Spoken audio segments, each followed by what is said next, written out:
right. Welcome to Real Raw Health with your host, Nikki Burnett of Taste Life Nutrition and Matt Rowe of Parsley Pet.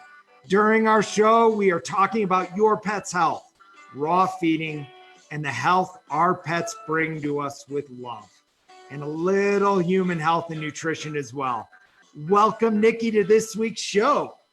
Yeah, thanks. It's good to be here as always. We were just talking about how things just seem to continue to get crazier and crazier, even if we're staying home. We have just so much going on, which is amazing and super fun, but it also puts us 12, 13 now minutes behind. So apologies for that. But we're on. Yeah. It's going to be a condensed show. We're going to have an awesome show today. So this is going to be fun. Yeah, it'll be cool. So for everybody who saw the show last week when it was just me, Matt, you should give an update on your Munchkin and how well he's doing and how crazy he is. Yes, he is a crazy dog. And we're going to talk a little bit today about selection and selecting a dog, because I chose poorly in the lines of Indiana Jones and the Last Crusade. Yes, I chose poorly. So Leo, what's that? There's always a reason behind the shows. There's like the personal story or the whatever. And so we're talking about what we want to talk about. And Matt says, let's talk about breed selection because I chose poorly. So good. And if you want to know how we actually craft so many episodes of all these shows, it's usually what's going on right now in the present moment is when we select our topics. So Leo, last week, so I have a Catahoula and he can jump a fence. And Nikki and I have talked about she has Carolina dogs that are very good at jumping. And so Leo, apparently being a Catahoula, can just jump over a 6-foot fence. So he did. When he went to jump over the chain link fence down the road, he didn't make it. And so what happened was the chain link fence went into a part of his leg and it stuck him there. And we felt terrible. By the time my kids found him and a couple people showed up and untwangled the 16 gauge chain link fence out of his leg, there was a piece still stuck in there. And so I came upon my daughter and my son at the vet clinic with my daughter in back, tears streaming down her face, with holding Leo with this piece of metal. Leo just looked at me like, what's going on? This is barely a bad day. And so he went into those moments. And so we took him to the vet, they sewed him up, and ended up being about a 6-inch long gash down the inside of his leg. And it was about an inch wide. So I'm thinking, oh my gosh, like he really messed up his leg. It was all superficial. There was nothing wrong. They sewed him up. They put him back out. And so he's had the cone of shame on at home because I won't take it off him. I want him to feel shame for jumping the fence. But as I just found out, minutes before we started the show, Leo jumped the fence again. Now, rightfully and thankfully so, he is safe. He is back home.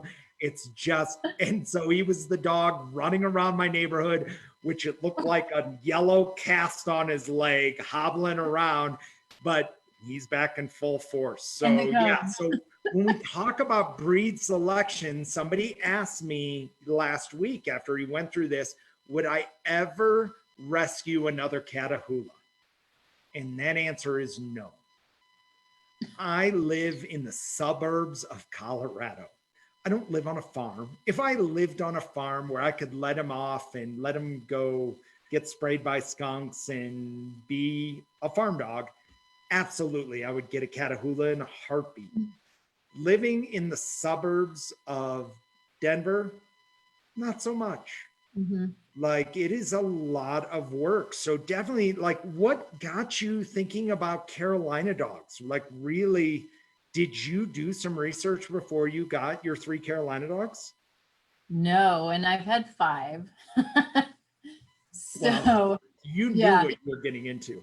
No, I had no idea. Not until I got them. And so I didn't know they were hunters, knew nothing about them. So my story, I'll make it as quick as I can. My two boys, we were no longer with us, only right here.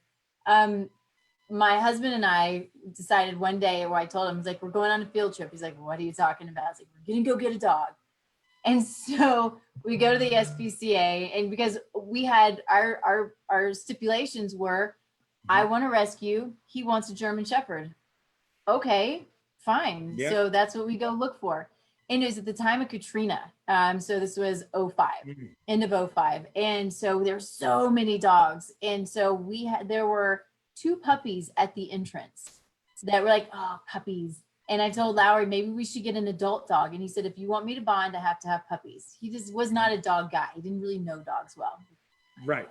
They look kind of like shepherds, but we decided, well, we have to continue looking. Thank God, literally. So we were with his brother and a good friend of mine. I'm already running long. Sorry. I love this story. I can't help it.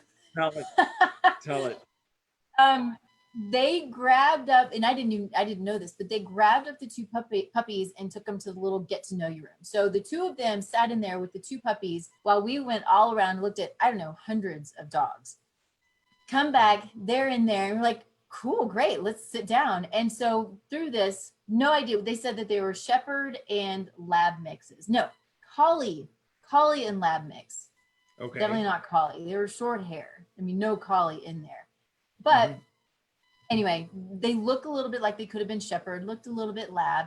And so I just said, I'm not choosing. Lowry, you have to choose. He has twin brothers. He's like, we can't separate them. And so off we go with 2 dogs. It wasn't until we always thought Basenji mix, what could they be? I don't know. They were probably 8 years old. We moved up here. We went out to Ouray, and this guy says, do you know that you have American dingoes? It's like, what is that? Took us around back of the restaurant, because it was a restaurant, and he had 2 dogs that looked just like our dogs. It was the coolest thing. Never heard of him. And so I start researching him and looking, and I look, Google images, the American dingo or the Carolina dog. It's my Chilean Orvis. I'm like, how does this happen? It was amazing. So all of that being said, these guys, hunters, but amazing. They were literally our heart. I mean, they're just the coolest dogs. Everything about them was beautiful and perfect, right? I miss them a ton. Right. Isn't so that what happened awesome? then? Yeah. So what happened then is I got involved with it's an organization called Saving Carolina Dogs, and I reached out. I was like, "Are these Carolina dogs?" And, yeah, look like Carolina dogs to us. And so I won't get into the history of Carolina dog, but they're a new breed, but they're an ancient breed. They're called pariah dogs. They're an ancient breed. Yep. And they're hunters. And so with all of this said, I decided that I've never been a breed person, but it's like, I still will only get rescues, but I will support Saving Carolina Dogs, and I will foster these dogs, and I will help them heal from heartworm, which I've done both. And then I fostered Fail. And so that's how all of this has come to be. And I'm a Carolina dog girl through and through. Awesome.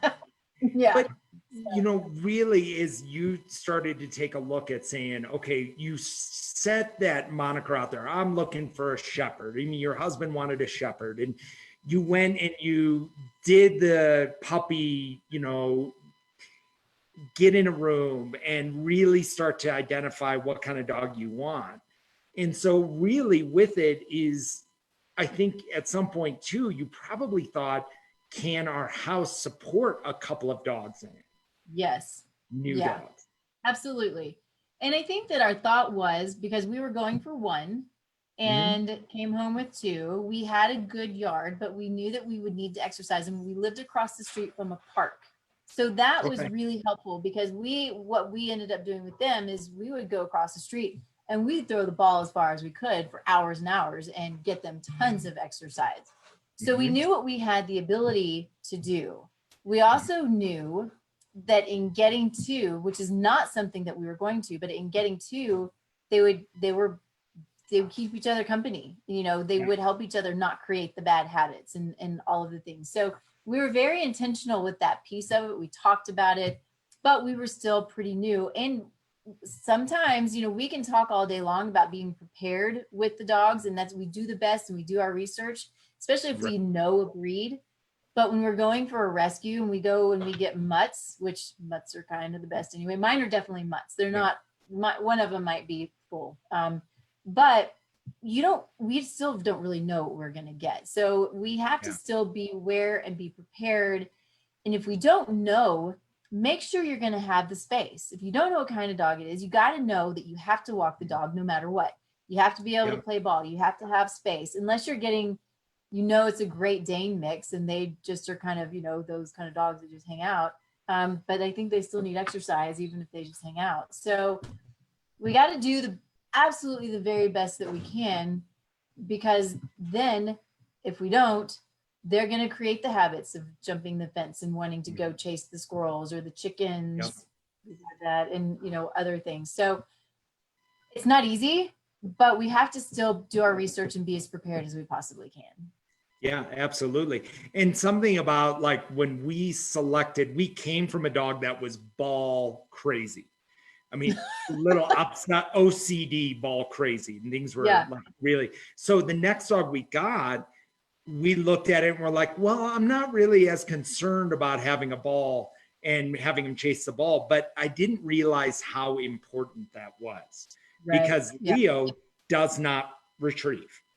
He's like, he looks at you and he's like, whoa, what do you want me to do with this? It's not alive. That's not a squirrel. So, make it run. I'll catch it. And so really being a hunting breed and being that lean, long, I mean, he looks like a large pointer. And so being that large pointing breed is, I didn't take into account what it was going to take for exercise or how much and where his motivations were.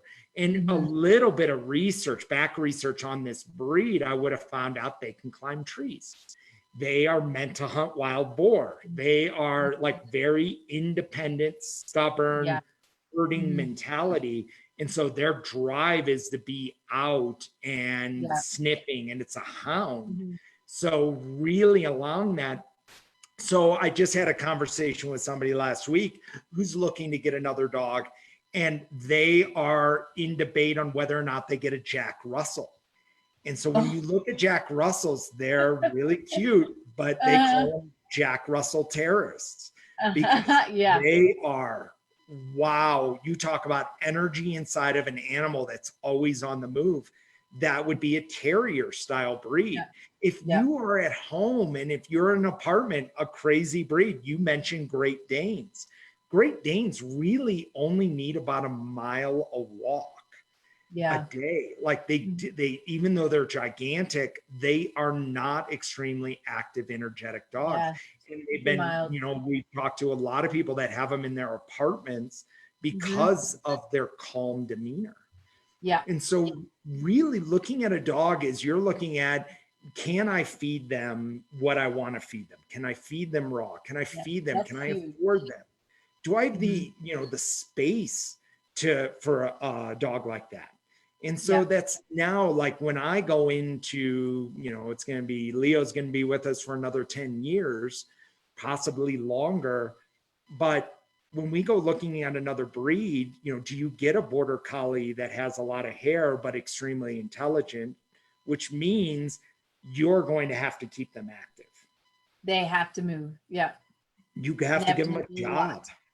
They have to have a job, give them a backpack, you know, all of the things. We have backpacks for the girls.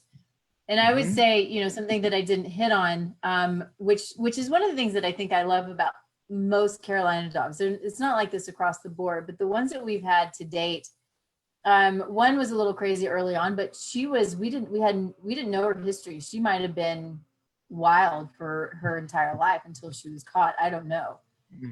She had no manners, no nothing.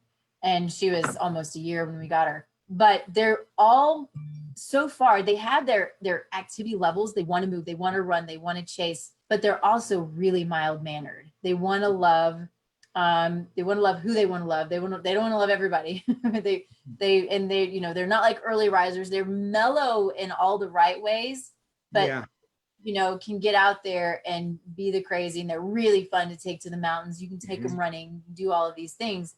And they're great about that. But yeah, I mean, they certainly have because they're such intense hunters like the Catahoula, you have to watch that. And some Carolinas you just can't get that out of them. They can be a real problem. But I've been really fortunate, or really blessed, I think, because they have their pain points, my pain points, but they've been really good, super mellow, cool chicks and dudes.